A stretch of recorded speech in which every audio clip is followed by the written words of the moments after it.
எல்லாம் இந்த அரசாங்கம் உயர்த்தாத ஏதாவது ஒரு ஏரியாவை சொல்லுங்க. டாஸ்மாக்ல கூட ரேட் எல்லாம் ஏத்திட்டேன்னு சொல்லிக்கிறாங்க.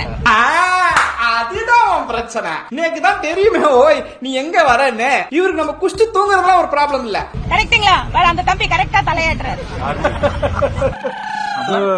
சிரிக்காத மாப்ள, எரிச்சல் வருது. எரிச்ச மயிராத்தாத கடுப்பாயிருவேன். அந்த அளவுக்கு ஏறி போச்சு.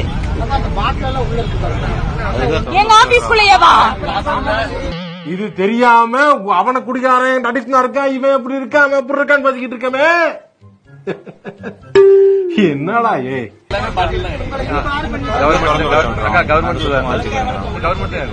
என்ன தம்பி இது? தெரியாத மாதிரி கேப்பியே. என்ன தம்பி இது?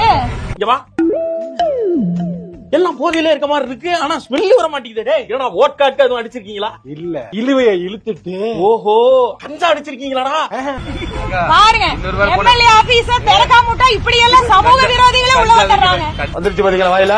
உண்மைதான். என்னமா பாருங்க, இன்னும் கொஞ்ச நாள் போனா ஆபீஸ்ல கஞ்சா வைக்கிறேன்னு சொன்னாலும் சொல்லுவாங்க போல இருக்குது. 500 கிலோ கஞ்சாவை வீட்டில் பதுக்கி வைத்திருந்த அவர் போலீசிடம் பிடிபட்டார். ரொம்ப வேதனையா இருக்குதுங்க.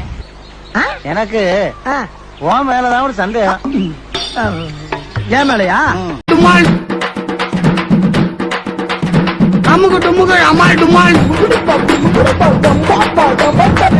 நாம் இன்னைக்கு சேர்ந்திருப்பது பாரத பிரதமர் நரேந்திர மோடி அவர்களுடைய 9 ஆண்டு கால சாதனையை கேட்பதற்காக இங்க இணைந்திருக்கின்றோம். சகோதர சகோதரி, நமக்கு கிடைக்க போற வரவேற்பு இருக்குத பிரம்மாண்டமா இருக்க போகுது. அண்ணன் அரிசி பருப்புல எடுத்து வராருல இல்லையா? பின்ன பாருங்க.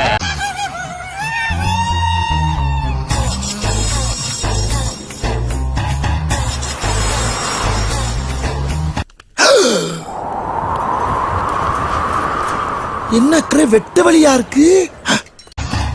Welcome to great Kirikalan magic show. அலை கடலான திரண்டு வந்து ஆர்ப்பாட்டமே இல்லாமல் இங்கு அமைதியாக அமர்ந்திருக்கும் என் ரசிக பெருமக்களே, உங்கள் எல்லோருக்கும் என் அன்பார்ந்த முதல் வணக்கம். ஒரு புக்கிங்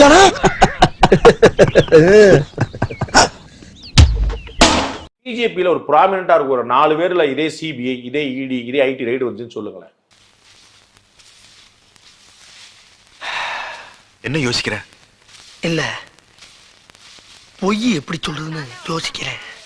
நான் வந்து பிஜேபி மாநிலம் குஜராத்ல ஒரு பிஜேபி ரைடு, ஐடி ரைடு, இடி ரைடு, அந்த மாதிரி எங்கேயா சொல்ல. பழனி, சில நேரங்கள் எனக்கு நீ நல்லதும் பண்ற கெட்டதும் பண்ற.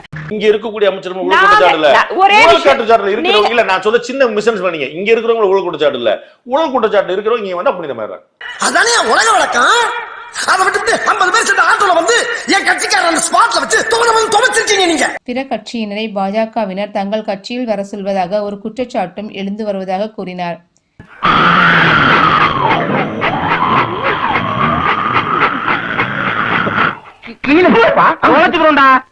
பாஜகவிற்கு எதிராக இருந்தால் அவர்கள் குற்றவாளிகள், பாஜகவுக்கு உள்ளே வந்தால் அவர்கள் புத்தராகி விடுவார்கள் என்றும் கேள்வி எழுப்பினார்.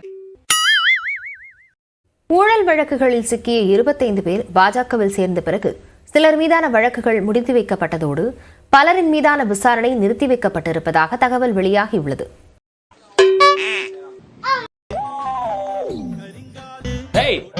பாஜகவில் உள்ள பல தலைவர்கள் மீது வழக்கு இருந்தது. இப்பொழுது சத்தமே இல்லை. அவர்கள் எல்லாம் புனிதராகிவிட்டார்கள், முதலமைச்சர் ஆகிவிட்டார்கள் என்றார். இவ்வாறு அடுக்கடுக்கான பல கேள்விகளை கேட்டு வானதி ஸ்ரீனிவாசன் அவர்களை திணற வைத்துள்ளார்.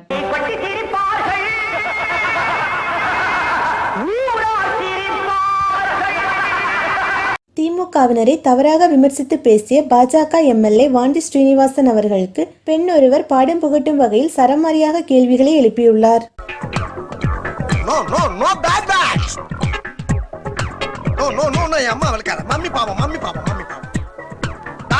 கொஞ்சமாவது வானதி சீனிவாசன் அவர்களே உங்களுக்கு சுய அறிவு, சுய சிந்தனை இருக்காங்கிறது தான் கேள்விக்குறியா இருக்கு.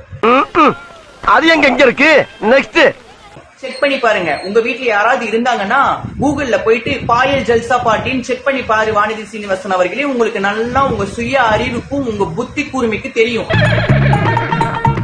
இன்சல்டிங். இப்ப ரவுடிங்களா என்ன பண்ணுவாங்க தெரியலையே. அப்புறம் வந்து இங்க எல்லாம் கிளாஸ் எடுங்க. அத்தியாவசிய பொருட்கள் வெளியேற்றத்துக்கு ஏதாவது குரல் கொடுத்ததுண்டா? இல்லீங்க. இல்ல உங்களுடைய தொகுதி மக்களுக்காவது ஏதாவது முன்னெடுப்புகளை எடுத்தது உண்டா? இல்லீங்க. சார்ந்த மக்களுக்காக நீங்க பொதுவெளியில வந்து போராடியது உண்டா? எம்எல்ஏ ஆகி என்ன நம்பி இருக்காங்களே இவ்வளவு மக்கள், அவங்களுக்காக நீங்க என்ன பண்ண போறீங்க? இதுவரைக்கும் உங்க 2 பேருக்கு நான் என்ன பண்ணிருக்கேன்? ஒன்னும் பண்ணல. அதேதான் அவங்களுக்கும் போய் சொல். பாஜக கட்சியில் பெண்களுக்கு பாதுகாப்பு கிடையாது என்றும் பாஜக என்றாலே ஆடியோ வீடியோ கட்சி என்றும் அரசியல் வட்டாரங்களில் பேசப்பட்டு வரும் நிலையில் சொந்த கட்சியை விட்டுவிட்டு மற்ற கட்சியை தவறாக பேசியிருக்கும் வாண்டி ஸ்ரீனிவாசனுக்கு பலரும் கடுமையான எதிர்ப்புகளை கூறி வருகின்றனர். சரி, நான் செவனேந்தானா போய்க்கிருந்தேன். யாரு வம்பு தும்புக்காச்சும் போனனா? கௌரவம்னு என் கௌரவத்தையே ஆரம்பிச்சிட்டீங்களா? அப்போ நீ வந்து எம்எல்ஏ ஆனதுக்கு அப்புறம் அந்த வேலையை மட்டும்தான் பாத்துட்டு இருக்கியா? நீ உனக்கு அதேதான் வேலையா? காலையில ஒரு வீடு சாயந்தரம் ஒரு வீடுன்னு நீ போறது மட்டும்தான் உன்னோட வேலையா? ஐயோ சனியன் தடவோட ஆரம்பிச்சிருச்சே. நீ பொட்டு வச்சு பூ வைக்காம போகாதையா. ஹலோ, அப்போ நீ வந்து எம்எல்ஏ வந்து மக்கள் சேவை செய்ய வரல, இந்த வேலையை செய்யறதுக்காக தான் நீ வந்திருக்க. சரி சரி. திராவிட முன்னேற்ற கழகத்துல உள்ள உறுப்பினர்களோ கவுன்சிலர்களோ யாரோ ஒருத்தங்க அவங்களோட வீட்டுல தங்கல அப்படின்னா, அவங்க வீட்டுல தங்கலங்கிறது உங்களுக்கு எப்படி தெரியும் நாங்க கேட்டா உங்களுடைய பதில் என்னவாக இருக்கும்?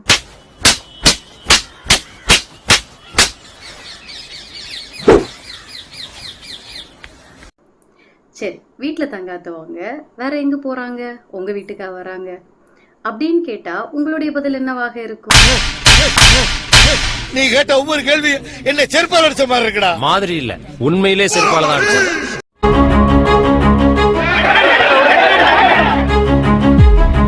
பாஜக சார்பில் நடத்தப்பட்ட குமரி சங்கமம் மாநாடு மற்ற கட்சிகளை ஆட்டம் காண வைத்ததோ இல்லையோ, உள்ளூர் பாஜகவைத்தான் ஆட்டம் காண வைத்துள்ளது என்றே சொல்லலாம்.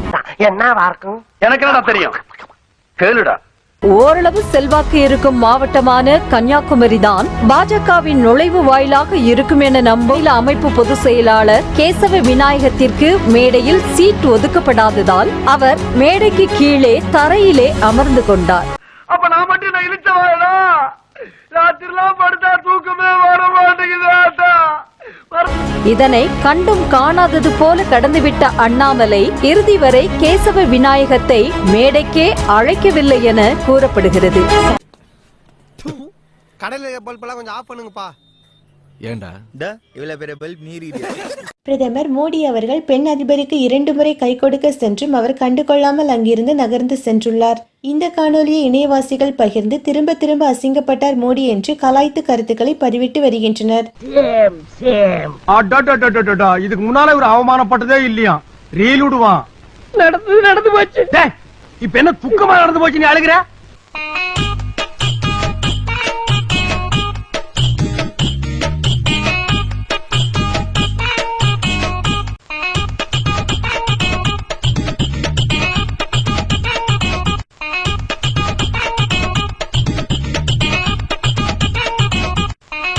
வணக்கம் வைத்தும் அதை கண்டு கொள்ளாமல் 3 நாட்கள் சுற்றுப்பயணமாக இந்தியா வந்திருந்த கம்போடியா மன்னர் நரோடம் சிகாமணி அவர்கள் ஜனாதிபதி திரௌபதி முர்மு அவர்களுக்கு வணக்கம் வைத்திருந்தார். குடியரசுத் தலைவரை தொடர்ந்து அவமதிக்கும் மோடிக்கு இது தக்க பதிலடியாக இருக்கிறது என்று கூறியிருந்தனர். அமெரிக்கா வந்தேன் பாரு. Take photo. Very nice statue. Hey photo photo photo photo கரோ. ஜூம். ஓட்டமா ஓடிக்கிட்டு இருக்கீங்களா? அங்கிட்டு இங்கிட்டு போட்டோகிராஃபர் வச்சு போட்டோ மட்டும் எடுக்கிறது ஹீரோ மாதிரி உங்களுக்கு எல்லாம் இல்லமா? போட்டோ மட்டும் எடுத்தா போக மாட்டா, பசி ஆகி போய் மாட்டா இருக்கும். என்னப்பா பண்ற? Hey statue speaking. What a miracle. எல்லாமே பேசுவேன் நானு. ஓ தமிழ் பேசு. ஹிந்தி தெரியாது. அமெரிக்கால வந்தா ஹிந்தி தெரியாது போடாதான். ஓ அமெரிக்காலும் இதே பிரச்சனை. What to do very bad.